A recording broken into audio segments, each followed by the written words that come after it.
हो के मैले भर्खरै नेपाली मुभी गोबर गणेश हेरेर आएँ। यो कुनै मास या एक्सन मुभी होइन, यो एक सपना, सङ्घर्ष र आत्मसम्मानको कथा हो। अब यो मुभीले हामीलाई त्यो सब कुराहरूलाई राम्रोसँगले प्रेजेन्ट गर्छ या गर्नु सक्दैन र मुभी हेर्ने लायक छ छैन यो सब बताउने छु। त्यस कारणले भिडियोलाई थोरै पनि स्किप नगरी कम्प्लिट वाच गर्नुहोला। हामीले मुभीको लिड रोलमा मरिचामन श्रेष्ठ, वर्षा शिवकोटी, पदम तामाङ र बुद्धि तामाङ लगायत अन्य कलाकारहरूलाई देख्न पाइन्छ र यो मुभीको डाइरेक्टर पनि मरिचामन श्रेष्ठ नै हो। यो मुभीमा नयाँ नौलो कहानी केही छैन, सब पुरानो जस्तो नै छ। यस्तो टाइपमा बनेको मुभीहरू हामीले अलरेडी पहिलातिर नै पनि धेरै हेरिसकेको छौँ। एक गाउँको युवक काठमाडौँ आएर जीवन बदलिने प्रयास गर्छ र त्यही यात्रा मुभीमा देखाउनु खोजेको छ।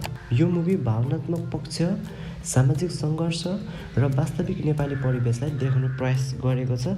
तर कथामा यो मुभी जुन तरिकाले प्रेजेन्ट गरेको छ त्यो सबलाई एकदमै मनपर्छ भन्न सकिँदैन। कुनै ठाउँमा राम्रोसँगले कभर गरिराखेको हुन्छ कथालाई भने कुनै ठाउँमा चाहिँ एकदमै स्लो पिसमा चाहिँ फिल्म चलेको जस्तो फिल चाहिँ हुन्छ, जसले गर्दा बोरिङ फिल पनि भएको जस्तो महसुस चाहिँ हुन्छ। अब एक गाउँको युवक आफ्नो सपना बोकेर सहर गएर आफूलाई कसरी सर्भाइभ गर्नु सक्छ, के कति समस्याहरू भोग्नु पर्ने हुन्छ, त्यो सब जान्नुको लागि हेर्नुपर्ने हुन्छ यस मुभीलाई। यो मुभी जम्मा 2 घन्टा 30 मिनटको चाहिँ छ। अब यो मुभी त्यस्तो राम्रो पनि होइन, नराम्रो पनि होइन, जस्ट एभरेज टाइपको चाहिँ छ। कथा अझ दमदार थियो भने यो मुभीलाई हेर्न अझ मजा आउँथ्यो होला। र भए पनि सामाजिक यथार्थ, भावनात्मक कथा, गाउँ सहरको तुलना, ती सबै कुराहरूलाई प्रेजेन्ट गर्नु खोजेको चाहिँ छ, हल्का कमेडी थपेर। यदि तपाईँहरूलाई भावनात्मक सामाजिक कथासँग जोडिएको नेपालीहरू मुभीहरू मनपर्छ भने सायद तपाईँहरूलाई यो मुभी मनपर्छ होला।